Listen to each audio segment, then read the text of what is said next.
Hello friends, आप लोगों का स्वागत है हमारे यूट्यूब चैनल पर। तो आज हम देखेंगे कक्षा 8 का कृषि विज्ञान यूपी बोर्ड का पाठ 9। पाठ का नाम है फल परिरक्षण। तो देखिए दोस्तों, जैसा कि हमने इस वीडियो में इस पाठ के प्रश्नोत्तर को लिया है, तो चलिए देखते हैं। प्रश्न नंबर 1 है, सही विकल्प के सामने सही का चिन्ह लगाइए। तो जैसा कि यहाँ पर प्रश्न दिया गया है और 4 विकल्प है, जो विकल्प सही रहेगा उसके आगे हमें सही का चिन्ह लगाना है। तो चलिए प्रश्न को देखते हैं। प्रश्न है, जैम तैयार किया जाता है। विकल्प है केले से, सेब से, नींबू से या अंगूर से। तो जैम सेब से तैयार होता है, तो हम यहाँ पर इसका सही निशान लगा देंगे। अगला है, जेली बनाई जाती है। विकल्प है अमरूद से, केला से, पपीता से या गाजर से। तो जेली पपीता से बनाई जाती है, तो हम यहाँ पर सही का निशान लगा देंगे। अगला है, सॉस तैयार किया जाता है।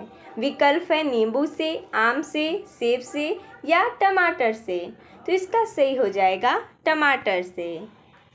अगला है, अचार तैयार किया जाता है। विकल्प है तेल में, पानी में, नींबू के शरबत में या इनमें से कोई नहीं।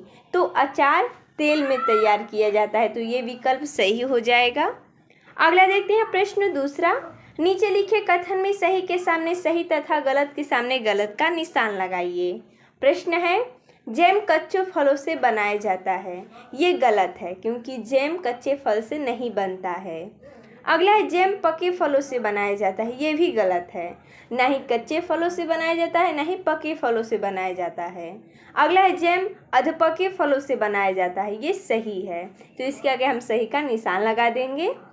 अगला है, जैम सूखे फलों से बनाया जाता है। ये गलत है, क्योंकि जैम अधपके फलों से बनाया जाता है। आगे देखते हैं, जेली बनाते समय उसमें चीनी की मात्रा रस की 3/4 होनी चाहिए। ये सही है। अगला है, टमाटर से सॉस बनाते समय फल समूचे रूप में डालना चाहिए। ये गलत है। अगला प्रश्न देखते हैं, जेली को बोतल में गर्म अवस्था में भरना चाहिए। ये सही है। अगला है, जेली पारदर्शी होनी चाहिए। ये भी सही है, तो इसके आगे हम सही का निशान लगा देंगे। अगला है, सॉस में चीनी की मात्रा 25% होती है। तो ये गलत है, चीनी की मात्रा 25% नहीं होती है। आगे देखते हैं प्रश्न, सॉस टमाटर की अपेक्षा सेब से अच्छी किस्म का बनता है। ये गलत है, सॉस टमाटर की अपेक्षा सेब से अच्छी किस्म से नहीं बनता है, बल्कि टमाटर का सॉस अच्छा होता है। अगला है, सबसे अच्छा जैम नींबू से बनाया जाता है। ये गलत है, क्योंकि सबसे अच्छा जैम सेब से बनाया जाता है। अगला है, जेली फलों के गूंदों से बनाई जाती है। ये गलत है। अगला है, सॉस और केचप की मिठास बराबर होती है। ये भी गलत है, इसके आगे हम गलत का चिन्ह लगा देंगे। अगला है, जैम पारदर्शी होता है। ये गलत है, क्योंकि जेली पारदर्शी होती है, जैम नहीं। आगे देखते हैं प्रश्न तीसरा, स्तंभ क को स्तंभ ख से सुमेल कीजिए, यानी कि मिलान कीजिए। तो जैसा कि यहाँ पर ऐसे बुक में दिया गया था, हमने यहाँ पर नीचे मिलान किया है। स्तंभ क है और स्तंभ ख है, और उसके सामने हमने उसका उत्तर भी लिखा है। जेली जो कि पारदर्शक होती है। जैम तैयार किया जाता है किससे? तो सेब से। पेक्टिन युक्त फल लेना चाहिए। तो किस लिए? तो जेली बनाने के लिए हमें पेक्टिन युक्त फल लेना चाहिए। आगे देखते हैं प्रश्न चौथा है, जेली बनाने की विधि संक्षेप में लिखिए। तो जैसा कि हमने यहाँ पर जेली बनाने की विधि को लिखा है, जेली बनाने के लिए पेक्टिन युक्त फल लेना चाहिए। उसे साफ पानी से अच्छी तरह धोकर चाकू से छोटे छोटे टुकड़ों में काटकर भगोने में रखकर पानी में प्रति किग्रा फल के हिसाब से 2 ग्राम साइट्रिक अम्ल मिलाकर 30 मिनट तक उबालते हैं। अब पेक्टिन युक्त रस में बराबर मात्रा में चीनी डालकर मध्यम आंच पर उबालते हैं। खोलते समय जब बर्तन की पेंदी में बड़े बड़े बुलबुले उठने लगे तो समझ लीजिए जेली बनकर तैयार है। आगे देखते हैं प्रश्न 5वां है, आम का अचार नमक के साथ कैसे बनाया जाता है, वर्णन कीजिए। तो चलिए देखते हैं। सबसे पहले तो हम ये देखेंगे कि आम का अचार बनाने के लिए आवश्यक सामग्री क्या क्या होती हैं। तो सबसे पहले तो आम के कच्चे फल लेंगे 2 किग्रा, नमक 300 ग्राम, मेथी दाना 200 ग्राम, कलौंजी 50 ग्राम, काली मिर्च 25 ग्राम, हल्दी और लाल मिर्च आवश्यकता अनुसार। तो चलिए अब हम विधि को देख लेते हैं। सर्वप्रथम आमों को धोकर 4 या 8 फाकों में काटकर उनकी गुठली यानी बीज निकालकर धूप में हल्का सुखा लेते हैं। तत्पश्चात सभी सामग्री को आम के टुकड़ों के साथ लपेट देते हैं और साफ सूखे चीनी मिट्टी या शीशे के जार में भरकर बंद करके रख देते हैं। इससे अचार खराब नहीं होता है। अगला प्रश्न देखते हैं। 6 नंबर है जो कि जैम और जेली में अंतर स्पष्ट कीजिए। तो जैसा कि यहाँ पर सबसे पहले तो हम देखेंगे कि जैम, उसके बाद जेली। जैम एक स्वादिष्ट व स्वास्थ्यप्रद पदार्थ है। फल के गूंदे को शक्कर की पर्याप्त मात्रा के साथ एक निश्चित तापमान पर पकाने से जो उत्पाद तैयार होता है उसे जैम कहते हैं। और जेली क्या होता है? जेली बनाने के लिए पेक्टिन युक्त फलों जैसे अमरूद हो गया, करौंदा हो गया, खट्टा सेब, कैथा, बेर, पपीता, नाशपाती आदि फलों को उबालकर रस निकालते हैं। निकाले गए रस को शक्कर व अम्ल के साथ पकाने के पश्चात जमे हुए अर्ध ठोस पारदर्शक उत्पाद को जेली कहते हैं।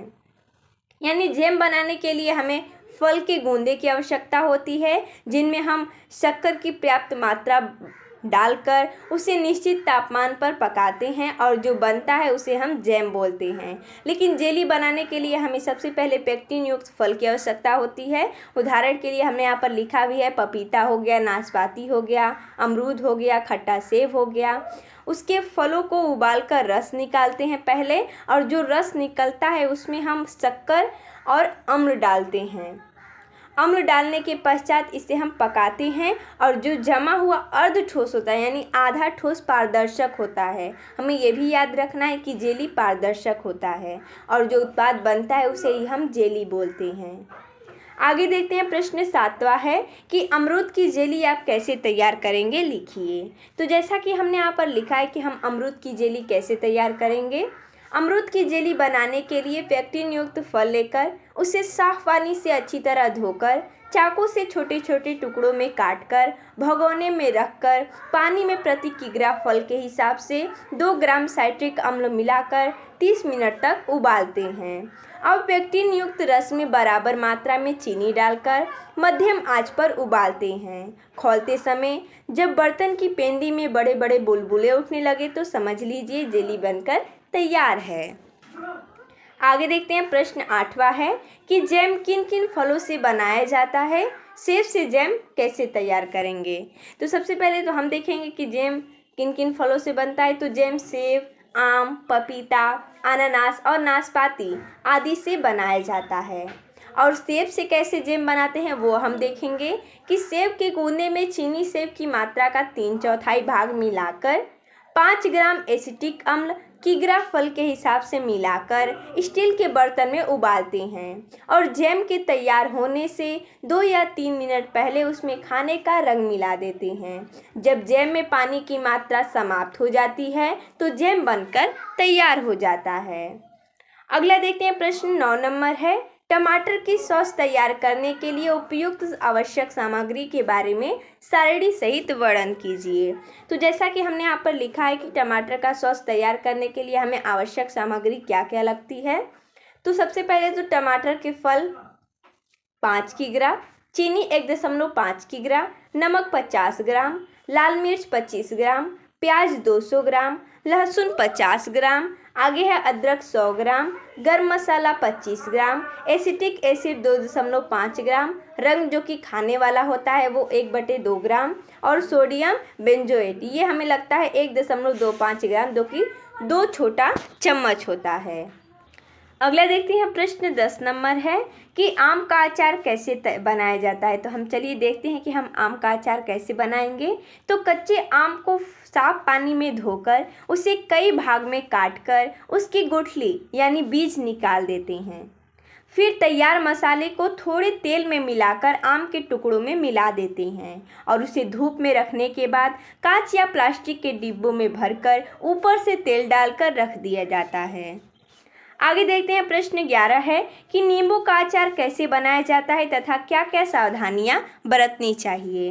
तो चलिए देखते हैं कि नींबू का अचार हम कैसे तैयार करेंगे और क्या क्या हमें सावधानियां बरतनी पड़ेगी। तो नींबू के अचार बनाने हेतु पूर्व विकसित स्वस्थ फलों का चयन किया जाता है। इन फलों को 4 समान टुकड़ों में काटकर छाया में सुखाते हैं। पानी सूख जाने पर इन टुकड़ों को तैयार मसालों के साथ मिलाकर शीशे के जार में सूती कपड़े से ढककर धूप में रखा जाता है। आवश्यक नमक की 1/4 मात्रा मसाले मिलाते हैं। समय तथा शेष 3/4 मात्रा 1 सप्ताह बाद चम्मच की सहायता से नींबू के टुकड़ों में समान रूप से मिला देना चाहिए। जार को समय समय पर अच्छी तरह से हिलाते रहना चाहिए। लगभग 15 दिन में जब नींबू के टुकड़ों का रंग गायब होने लगे तो अचार तैयार समझना चाहिए। अब ढक्कन को वायुरुद्ध तरीके से बंद करके भंडारित कर देते हैं। तो देखिए दोस्तों, जैसा कि हमने इस वीडियो में इस पाठ के प्रश्न उत्तर को लिया है।